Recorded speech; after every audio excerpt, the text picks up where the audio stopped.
York police officers arrested a woman from her home, a 48-year-old by the name of Denise Stewart. Apparently, they had been called to this particular apartment complex because there was a disturbance. They didn't know which unit the disturbance was coming from, and then all of a sudden, they heard commotion in this particular place. So they decided to go in, and they alleged that Denise Stewart was giving them a hard time and was not allowing them in.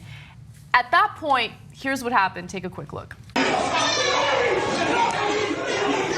Are you serious? It's a woman. It's a female. We're the female cops.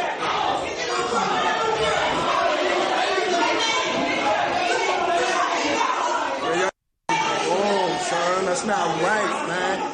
That's not even right, man. Why the female cop not arrested her?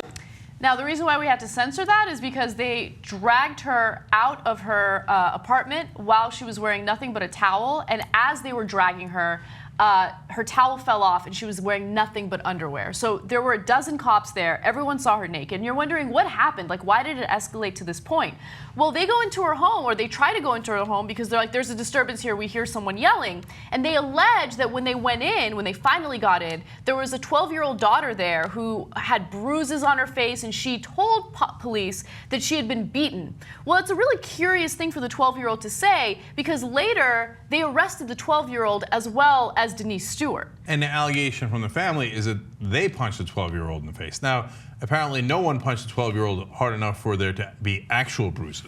So there's something fishy about at least the cop story that they saw bruises and hence were worried. Now, I don't actually question that they were worried about some sort of screaming, etc. They apparently had the wrong floor to begin with. But that happens from time to time. The question is what happens after that. Now, she told them she was having trouble breathing. The reason she fell on the ground in the first place is because she got knocked out. Now, this is something that's happening a lot with the New York PD recently, and this was actually taped a couple of days before Eric Garner was put in a chokehold and died. And that's the guy that was illegally selling cigarettes on the sidewalk.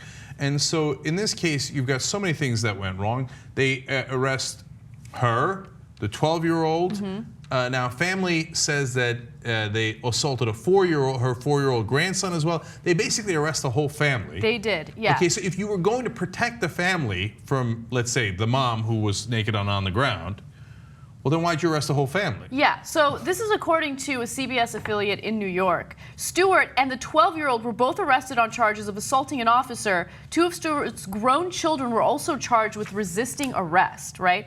And so the lawyer for the family says the following: Ms. Stewart is a respected member of her community, and she committed absolutely no crime. These officers conducted themselves in a deplorable manner. They pepper sprayed her 4-year-old grandson, and a male officer punched her 12-year-old daughter, the same 12-year-old they claim they were there to protect. Right.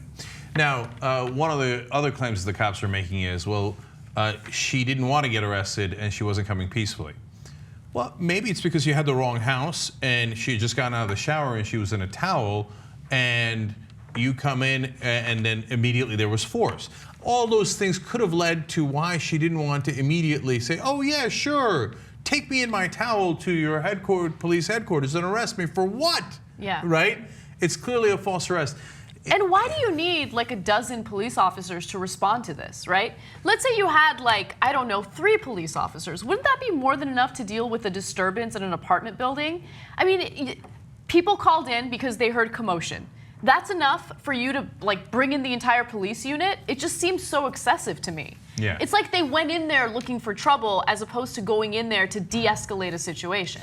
And so that goes to Jimmy's point, Jimmy Dore often makes this point on the show, where he says when he was growing up, his father was a cop, and what cops would try to do, and he doesn't have any love for the cops back then either, but he says, look, back then they would try to de-escalate things, and they were taught that as a matter of course.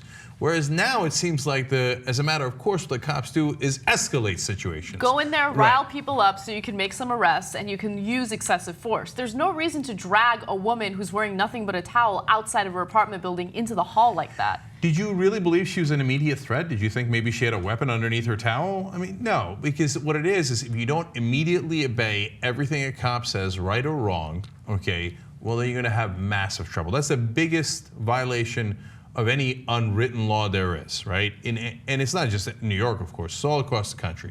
If you disrespect a police officer, you're going to be in a world of trouble. And by the way, sometimes when people say they can't breathe, and apparently she has massive asthma issues, which she tried to communicate with to them before she passed out.